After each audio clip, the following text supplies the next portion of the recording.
Frequency Podcast Network. Stories that matter, podcasts that resonate. Much of Canada is on fire. Wildfires continue to burn from British Columbia to Newfoundland and Labrador, bellowing smoke that's impacting air quality across much of North America.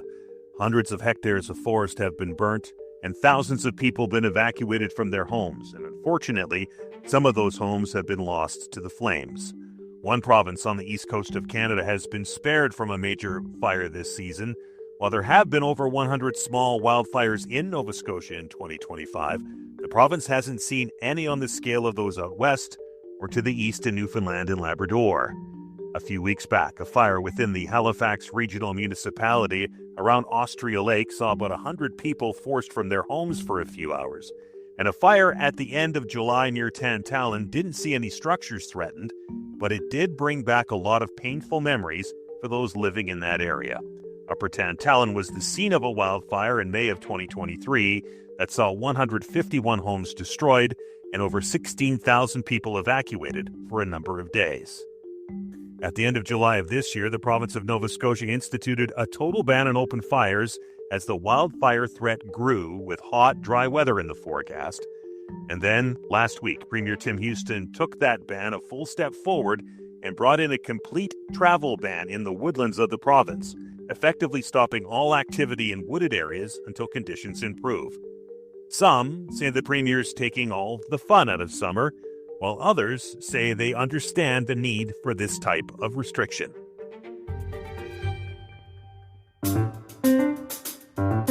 I'm Dan Ahlstrand, and today on The Big Story, we'll speak with 95.7 News Radio anchor and reporter Mark Hodgins about the impacts of that ban and the memories that are being stirred up by the threat of wildfire. Thanks for joining the show, Mark. Glad to be here, Dan. Thanks for having me. I guess let's begin with the weather. Nova Scotia has seen very little rain over the past few months. How has this dry weather contributed to the increase in wildfire risk in Nova Scotia?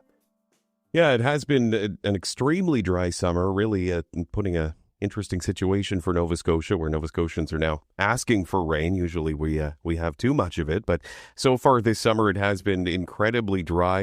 Environment Canada says in June only 50% of normal monthly precipitation fell. That's specific to the Halifax area, but much of the province also seeing less than the normal amount of monthly precipitation. The drought monitor showing the Halifax region as actually being in a moderate drought. That was last updated at the end of June, though, so the lack of rain since then, certainly we could see that drought monitor expand. July as well, according to Environment Canada, below levels of precipitation that we would normally see in Nova Scotia. So certainly fair to assume that things haven't improved too much. And Environment Canada also saying that we're seeing a stretch of low humidity right now, which means even less moisture in the air. So all of this really drying things out. The province officials in the province are referring to conditions as being Tinder dry right now. The Natural Resources Minister, Tory Rushton, just the other day saying that things are so dry that some of the small fires that we are seeing in Nova Scotia right now are actually able to burn down into the root system of trees and get into the ground, which just can allow it to smolder and make it even harder to really get a handle on. So certainly the risk is extremely high. As you mentioned, the province first bringing in that burn ban last week at the end of July, and now that wider ban on travel and activities in wooded areas in general, just to try to cut down on any risk at all. The Premier of Nova Scotia making headlines last week, almost out of the blue, when he expanded that fire ban into a full-blown travel ban in the woods of the province. What specific activities are now prohibited? So the ban is on all travel and activities in the woods, certainly kind of a broad stroke there, and that is where some of the confusion has come in for people so far. The province says specifically hiking, camping, fishing, and using any vehicles in the woods not permitted right now. Trail systems through the woods are off limits as well, and that seems to include even some urban trails that are kind of in a more urban setting but still do have some woodlands alongside the trails. Camping is still allowed for people, but only in official campgrounds. The definition of woods also interesting. The province's Forest Act describes woods as any forested land, rock barren, brushland, dry marsh, or bog. So certainly that covers a lot of different kinds of land, to be sure. The Premier again saying that kind of common sense is going to come into play here to refer to the restrictions. He said if you need to call DNR to ask if you can hike somewhere, you could probably assume that you can't, although people are also for now being told that if they do have any specific questions, they do need to direct those to their local natural resources office. Now, many of us are familiar with Halifax and by extension, the Halifax Regional Municipality. It's the most populated area of Nova Scotia. Now, what areas in the municipality are most impacted by this ban?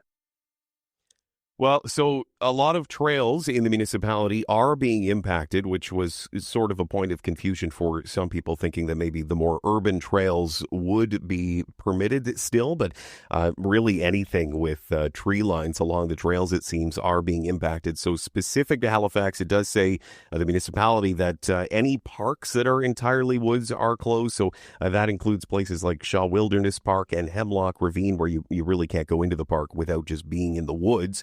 Also, a lot of parks, though, in the Halifax area, as you can imagine, that are more of a mix with woods and non-wooded areas. So examples of that would be Point Pleasant Park, where there is a trail that you can, when you first get into the park, that just takes you kind of along the seaside at Point Pleasant Park. But there are also a lot of trails at that park that you can take up into the wooded area. So those wooded trails are closed. However, you could still go to Point Pleasant to walk along the seaside there. So that kind of thing again. And as well, any trails, as mentioned there, through the woods are closed, including now the popular Mainland North and Chain of Lakes trails, very popular for people who like to go for jogs or just walks through the city. The city does say, though, that it's working on getting signage up just about everywhere to let you know where exactly you can and can't be, although there are something like hundreds of parks anyway in the Halifax area. So the municipality saying that there won't be signage anywhere. So again, that common sense kind of coming into play, but at least offering a little bit more clarity to people here in the Halifax area anyway. Has the province said how they're enforcing the ban? Are they putting people's boots on the ground, and what kind of penalties are being assessed? So violations of both the province-wide ban on burning and this new ban on forest activities are punishable by a $25,000 fine. That fine was originally brought in during the terrible 2023 wildfire season we had here in Nova Scotia and in the Halifax area as a deterrent to illegal burning. That fine has now been made permanent for illegal burning as of this summer. Now, this is actually the fourth time as well the province has enacted this type of a ban on woodland activities now. They were banned for about a week in 2023 during that bad wildfire season. We also saw similar restrictions in the province in 2001 and 2016, albeit with a significantly lower fine attached to it as well. So originally that $25,000 fine was just for violating the burn ban. And the Premier does say that will now be applicable for people who are caught in the woods during the ban on forest activities as well. The province is telling people to report any violations that they see. They've set up a non-emergency line, so telling people not to call 911 if you see somebody hiking, but there is a line there that you can report any violations that you see. More in a moment with 95.7 News Radio anchor and reporter Mark Hodgins on the Nova Scotia fire ban.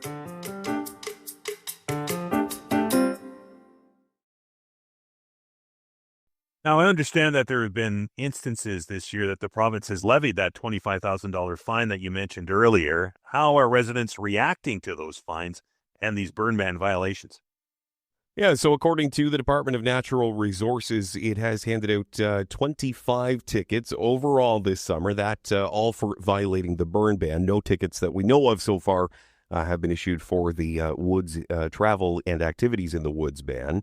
The department does say that of those 25 tickets this summer, 7 of those were the $25,000 tickets, so that's significantly higher fine amount. Certainly difficult to say exactly how residents feel about the fines, although certainly many do appear to be in favor of the large fines specific to violating the burn ban. the burn ban, I think, something that a lot of people, particularly after some of the wildfires that we've seen in recent years here in Nova Scotia, they were largely on side with more of a deterrent for people violating that burn ban specifically. As for how people are feeling about the $25,000 fine for violating the travel and activities in the woods ban, that a little more difficult to say. There's certainly been a lot of discussion. Some organizations, including the Canadian Constitution Foundation, are saying that it's a draconian measure and that threatening someone with a fine of that amount for just, hiking in the woods is a little offside. Other people, though, really just recognizing that the risk is severe right now. As we mentioned, the provincial officials have said the province is Tinder dry. We've seen hundreds and hundreds of fires across the country. Fortunately, many of the ones in Nova Scotia, I think we've had about 100, but they've all been largely smaller fires that we have been able to get a handle on. So unclear at this point exactly how people feel about this fine for the woods ban. But again, a lot of people, I think, are recognizing that it is a very dangerous situation right now. Certainly, if a fire was to start, who knows how bad it could get. Mark, you mentioned a couple of fires within the boundaries of HRM, including one very near to where residents saw that devastating wildfire back in 2023 in Upper Tantallon and Westwood Hills. It's brought back some disturbing memories for those who have either lost their home or were evacuated because of the flames. Did the incident 2 years ago influence the decision to impose this preemptive ban? I think so. I think that is probably fair to say. The provincial government, in kind of its communication with us this week, specifically Natural Resources, about these bans, it has mentioned those wildfires, the 2023 wildfires in Tantallon, of course, which saw thousands of people here just in the Halifax area having to be evacuated from their homes, many losing their homes and their livelihoods in that fire. And then, of course, the Barrington Lake wildfire on the south shore near Shelburne, Nova Scotia. That was the largest wildfire Nova Scotia has ever seen. So certainly I think that the memory of those wildfires is fresh enough in everyone's mind, including provincial officials, that ideally you obviously don't want to see a repeat of that. I remember covering the Tantallon wildfire specifically, and we both of us, Dan, had colleagues that were impacted by that fire, and just seeing how it impacted them was horrible. Even talking to firefighters who, just had come back from a night of fighting the fire in Tantallon, and they were, you could see, just exhausted. They were emotional, some of them shedding tears, just many of them having family or friends that live in the area, and they recognize just how terrible this can be. And also, I think the fact that the Tantallon wildfire was so close to Halifax, the city itself, that I think it's hard for many people to not be reminded of that. Just the visual of anywhere you were in Halifax, you could see the pillars of smoke coming up from Tantallon that Sunday morning. So certainly I think that the provincial government as well has that in mind, and just does not want to have to even get to the point this year where we would see anything even remotely close to those terrible fires. But those images that you just told us about, fresh in the minds of people in Halifax, and particularly in Tantallon and Westwood Hills and Hammonds Plains, areas that were very impacted by that fire. What's been the response in the community, Mark? Is the community getting behind the government on this, or is there some dissension in the ranks? I think that it's probably fair to say that most people who really were impacted by the Tantallon wildfire are getting behind some of these restrictions, to be sure.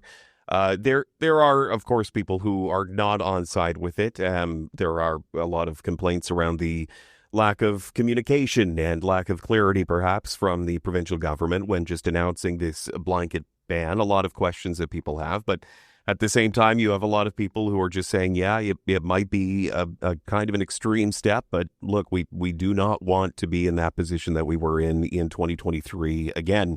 And this is one way of potentially avoiding that. I think the province has tried to offer a little bit more clarity to sort of appease those people who felt as though this wasn't clear enough when it was first announced. And as we mentioned earlier, the Halifax Regional Municipality has also been trying to do that specific to Halifax and making it very clear to people where you cannot go. But I do think that most Haligonians do seem to be at least in support of these measures. I do know that lots of other smaller communities across Nova Scotia, I've heard some discussion from them as well, certainly from tourism operators. Obviously, hiking and being in the woods is a very big deal across Nova Scotia, but a lot of people do seem to be getting behind this ban and sort of the spirit of the restrictions, not maybe the ban itself, but just the idea of trying to band together and, as the Premier said, trying to keep everybody safe, both property and keep people alive.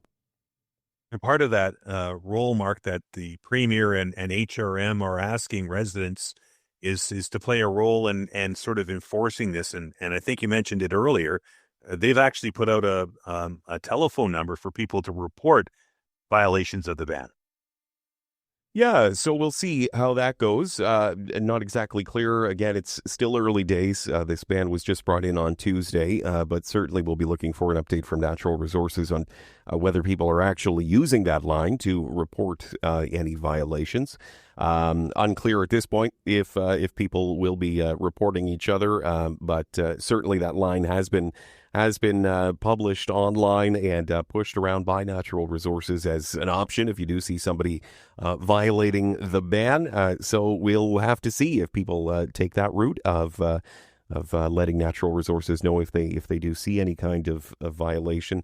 Otherwise, not entirely clear what the role of DNR will be in this and whether they do have boots on the ground, really keeping an eye out there. Certainly you, of course, will see Natural Resources staff and vehicles all over the place in Nova Scotia, but whether they actually have people actively out monitoring or if it is going to be more of a deterrent kind of idea with this fine, is just hoping that people do follow the rules. And then again, there is that reporting line, I suppose, if people do see any violations that they want to report as well. So we will see in the coming days how that has gone, and also interested to know if any of these large fines have been handed out for violating of the woods ban and the travel ban. A very busy time for you and your colleagues. Thanks, Mark, for your time and your work on this story. Thanks for having me, Dan. That was Mark Hodgins, anchor and reporter at 95.7 News Radio in Halifax. You can follow Mark and the 95.7 News Radio team's coverage of this story at halifax.citynews.ca. And that was the big story. You can send us feedback on this episode or any other episode by emailing us at hello@thebigstorypodcast.ca or leave a voicemail at 416-935-5935. You can find us on the Seeker app or on all of your favorite podcast players. Please rate, review, follow, and share. Thanks for listening.